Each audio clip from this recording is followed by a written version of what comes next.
Hello everyone, Norma Woodcock speaking to you from Perth in Western Australia. I'd like to speak into the fifth Sunday of Easter, Year A. The theme, we are heading home. In John's Gospel, Jesus tells his disciples and us that there are many rooms in his Father's house, many mansions, and he's going to prepare a place for us. He also tells the disciples and us that while we're on the way to where we are going, our heavenly home, that he, Jesus, is the way, the truth, and the life.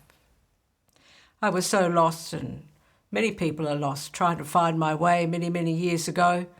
It was like I was wandering around, and maybe this person had helped me, and maybe doing that would help me, and so on and so forth. But it was only when I had my conversion 40 years ago that this deep instinct for heaven began to be released within me, this homing instinct for heaven.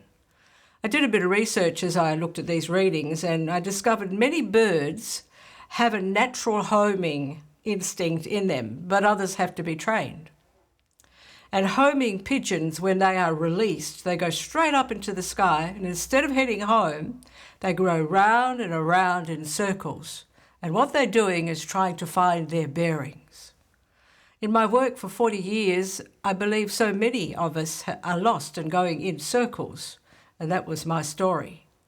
But Jesus also told his disciples that while we're on the way to where we are going, he would be our way, our truth, and our life. And I want to share a little story, an imaginary scenario, just to illustrate this. Can you imagine now if you were lost in a big city and you'd never been there before, and you asked this person, how do I find my way to wherever it is? And the person said, go right here, left there, and then 5 rights and 2 lefts, and you're even more lost than before. And you ask somebody else and they say, oh yes, no, it's 4 lefts and 3 rights, and you're totally confused. And then somebody comes along and says, come, and I will show you the way.